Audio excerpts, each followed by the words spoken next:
Fala pessoal, beleza? Bem-vindos a mais uma aula de Node-RED e na aula de hoje nós vamos trabalhar o protocolo MQTT, um protocolo de comunicação utilizado para conversas entre máquinas. Vamos nessa, vamos comigo.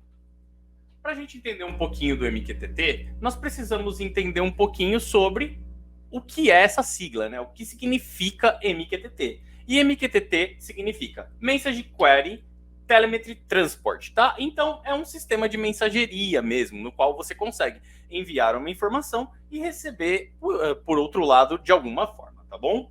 O protocolo dele é muito utilizado nos trabalhos de M2M, ou Machine to Machine, porque ele também é baseado no protocolo TCP/IP, na mesma base que nós temos aí do HTTP, HTTPS, tá? Com uma diferença muito grande entre os dois. A primeira é o conteúdo da mensagem ele é muito menor. Você consegue trafegar mensagens muito menores dentro desse protocolo. E ele precisa de pouquíssima banda para poder fazer esses disparos de informação. Quando a gente está falando de MQTT, ou de protocolo de comunicação, a gente precisa entender o que é um protocolo. E aí eu trouxe aqui o modelo padrão que nós temos, que é um modelo cliente-servidor, né? Aquele padrão que nós utilizamos para HTTP, no qual nós temos um servidor e nós temos diversos dispositivos que se conectam a esse servidor e pegam informação ou demandam informação para ele e ficam fazendo essa troca, mas tudo concentrado no servidor. Quando nós vamos trabalhar o modelo MQTT, nós temos, na verdade, esse servidor como um middleware.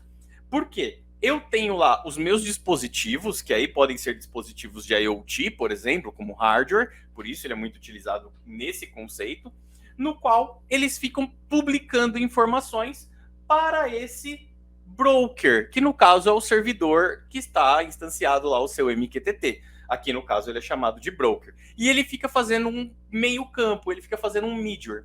E desse middleware eu tenho outras máquinas que demandam um modelo subscriber. Eles subscrevem ou eles se inscrevem em alguns dos tópicos que são colocados. Então imagina que eu tenho lá um documento de texto e uma pessoa se inscreve, ou uma máquina se inscreve para ler aquele texto. E eu tenho outras máquinas ou outros dispositivos que publicam informações lá.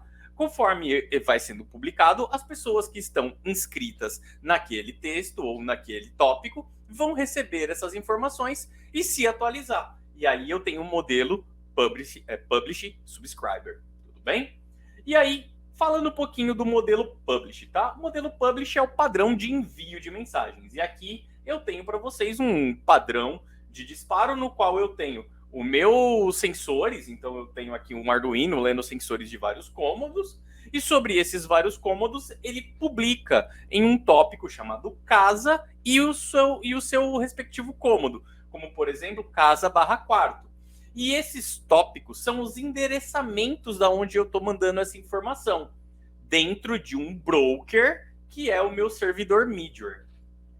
Por outro lado, eu tenho também a forma de visualização dessas informações, que é o subscriber. Eu me subscrevo naquele tópico em específico e vou recebendo a informação. E conforme eu vou recebendo essa informação, eu vou atualizando aqui em tempo real as informações dentro de um dashboard. E aí eu tenho duas visões de como fazer isso. Eu posso fazer diretamente tópico a tópico, ou eu posso ler o tópico de forma abrangente, colocando aqui uma hashtag ao final. Então eu estou lendo todos os cômodos, e sobre todos esses cômodos, eu separo, se a informação estiver bem estruturada, eu separo essa informação para cada um dos meus dashboards aqui presentes, tá? Então é o mesmo comando, só que utilizado de formas diferentes. Quando a gente fala de conexão via MQTT, a gente se utiliza aqui tanto de segurança e QoS, que é qualidade de entrega. Ele é baseado no protocolo TCP/IP, então você pode colocar sobre ele também login e senha e TSL, que no caso aqui, ou TLS na verdade, né? Que é o nosso cadeado, né? Que é a nossa proteção SSL. Já quanto aos níveis de qualidade de serviço, nós possuímos 3. O primeiro deles é o classe 0. E eu gosto de fazer comparações aqui com o nosso WhatsApp, porque a gente está sempre olhando o WhatsApp e a gente conhece cada uma das funções que tem. Imagina eles como aqueles checks que nós temos no WhatsApp, tá bom? Então vamos lá. Quando eu falo aqui do classe 0, é quando eu faço um disparo de informação, e esse disparo de informação eu não quero saber se chegou, se não chegou, só disparei. Disparei a informação, se alguém viu, viu, se não viu, não ficou salvo, perdeu. Tudo bem? Esse é o tipo de mensagem classe 0. Quando a gente fala de QoS classe 2, imagina que você tem aí uma visão dos 2 checkzinhos do seu WhatsApp, no qual você sabe que a informação chegou no servidor. Mas o que aconteceu com ela, se ficou salva, se aconteceu algum problema, se alguém viu, você não vai ver. E tem um padrão aqui de disparo. Quando a gente faz esse padrão aqui, ele faz diversos disparos até que o broker dê um positivo. Recebi uma. Até que ele tenha uma validação. Recebi. Com isso, ele para de disparar. Então, ele abre vários disparos de informação e depois ele corta para poder falar assim, ó, quando recebeu, legal, parei. E aí ele vai fazendo isso a todo momento. Por outro lado, nós temos o classe 2. E o classe 2 ele é legal por um outro padrão também, que é, ele faz uma dupla autenticação. Eu faço o disparo da informação, eu recebo a validação que eu recebi, que o servidor recebeu, ele me devolve e eu falo para ele, recebi a informação que você recebeu. Então eu faço uma dupla autenticação sobre tudo isso, fazendo com que fique muito mais fácil e mais seguro entender que a minha informação foi entregue de forma autêntica para o meu servidor, e aí as pessoas vão poder, as máquinas vão poder acessar de forma correta esse padrão, tá bom?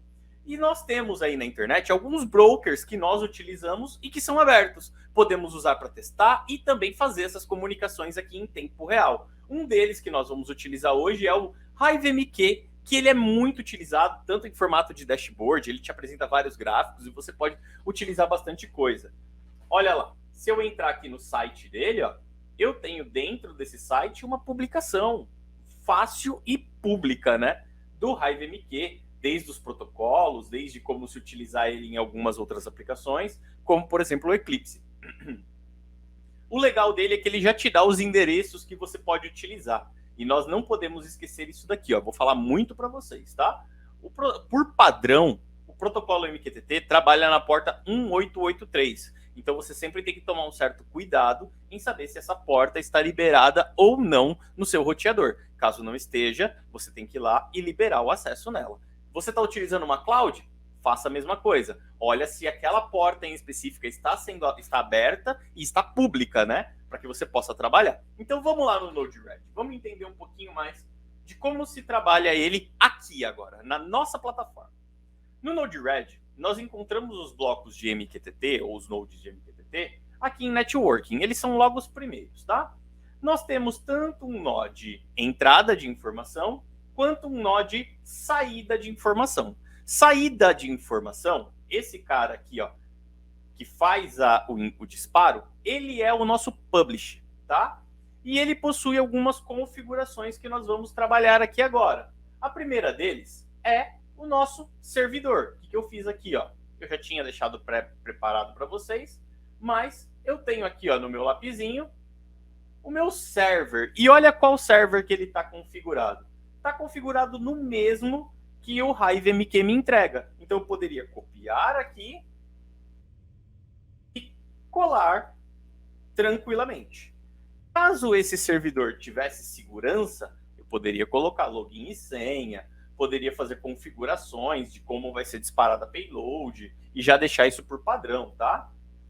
Posso colocar aqui também uma alteração de protocolo para uma versão mais nova ou não. Nós trabalhamos com a 3.1.1, que é a mais estável de todas, tá? E se tivesse também um client ID, você poderia colocar. Então, configurei aqui o meu server, vou dar um update. Tudo bem? Próxima coisa que ele me pede aqui, ele me pede um tópico. Então, vou colocar aqui, ó, casa, vou colocar barra quarto, que é o que eu estou trabalhando aqui agora. QoS, como eu expliquei para vocês, eu gosto de trabalhar no classe 1. Eu acho ele mais do que suficiente, sabendo que a minha informação chegou e tendo essa garantia, tá bom? Caso você queira usar o classe 0 ou classe 2, fica ao seu critério e também ao critério do seu projeto. E nós temos aqui um outro cara chamado de retain. O que é esse retain? Caso você dispare a informação e ela não chegue, você vai fazer essa sequência de disparos e depois vai ter um timeout. Acabou o timeout, você não tem a validação, você pode dar um true ou um false para que ela seja disparada de novo. Eu normalmente deixo no true, mas quando eu estou trabalhando, por exemplo, com comunicação com lâmpadas, eu deixo no false porque às vezes teve um outro local que apagou a lâmpada e aí não quero que tenha conflito de informações, né? Mas é bem padrão. Ou é true ou é false. Se você quer que a informação, mesmo que ela não tenha chego, mande de novo, pode trabalhar com ela aqui no true, tá bom? Vou dar um done. E olha, se eu der um deploy, ele já vai aparecer aqui para mim, ó, conectado. Agora eu só preciso criar uma informação. Vou criar aqui um node inject, caso você queira saber como mexer mais com node inject, nós temos um vídeo aí no canal. E vou colocar aqui, ó, por exemplo, vou mandar uma string, vou mandar o meu nome, Fernando. Uma coisa interessante, por padrão, ele manda aqui, ó, um tópico, tá? Tira esse cara, mas se você quiser você colocar aqui o tópico que ele vai escrever, e ao invés de ser o que ficou salvo no seu MQTT, você pode também, tá? É o mesmo caminho. Você utiliza o mesmo setor de mensagem para disparar. Então, vou dar aqui, ó, fechar, done e deploy de novo. Legal.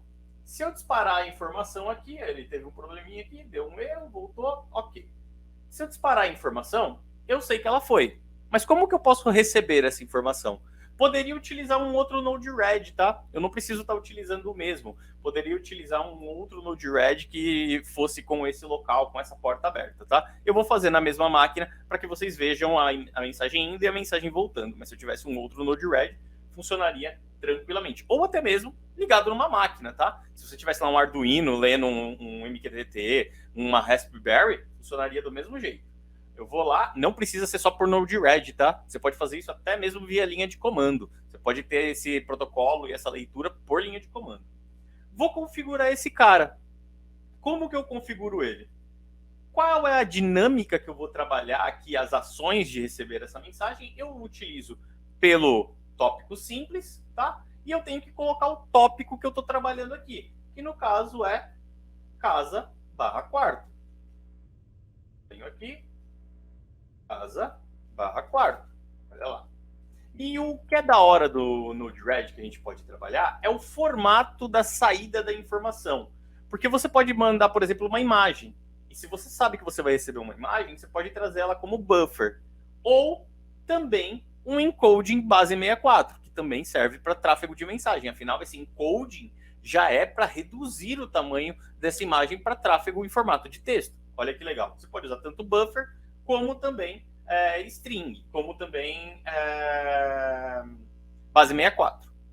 Se você está trabalhando uma string e sabe que você vai receber uma string, você tem aqui ou um formato string, ou se você está recebendo um objeto direto, receba como objeto JSON, tá?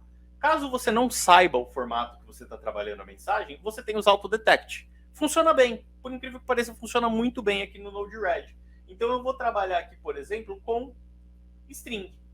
Vou dar um done e vou trazer um debug aqui para minha tela. Olha lá. Trouxe um debug, vou me conectar nesse debug. Por que que eu vou usar o debug? Porque eu quero que a mensagem apareça para mim, ó, aqui no meu painel de informações de debug. Tá os dois prontos? Estão os dois conectados? Vou lá e vou dar um deploy. Feito. Ambos conectados no mesmo servidor do HiveMQ, pela mesma porta. Então, vou disparar minha informação. Olha lá. Informação disparada com sucesso. Se eu vier aqui e mandar de novo, ó, informação disparada com sucesso. Se eu mudar aqui o meu nome, eu vou colocar Fernando Veiga, meu nome completo. Olha lá, Doni deploy e ficou salvo, lembra? Ó, tá salvo na última instância e disparo de novo, ó, Fernando Veiga. Toda vez que eu me conecto no servidor, ele puxa a última informação via QoS para poder ter a certeza do que está lá salvo bonitinho. Por que isso? Porque eu coloquei aqui, ó, em true. Se eu tivesse colocado em false, ele não buscaria e também não deixaria salvo, tá? Então, digamos que esse aqui é um formato de deixar salvo no servidor, reter a informação no servidor, quando alguma coisa acontecer de cair, voltar, desconectar da internet, tanto faz, tá bom? Não esquecendo que eu também estou usando o QoS classe 2 aqui, eu posso trocar para o classe 1. Classe 2, ele leu classe 0 e o classe 1. Classe 1 leu classe 0, mas não leu classe 2. Então tem umas regrinhas aí que nós podemos utilizar, tá bom? Done, deploy, disparei a informação, tá chegando aqui, pessoal. E é isso, nós conseguimos trafegar diversos tipos de informação usando esse protocolo simples e fantástico que nós temos disponível, construído uma vez pela IBM para outros fins, mas que hoje é liberado de forma open source para que você possa usar no seu projeto todo santo dia. Beleza, pessoal? Espero que tenham gostado desse vídeo. Se inscreve aqui no canal, se inscreve nas nossas redes sociais. Nós temos um canal agora também no Telegram. Vou deixar o link aqui na descrição para vocês. E qualquer coisa é só me chamar. Beleza? Tamo junto. Falou. Fui.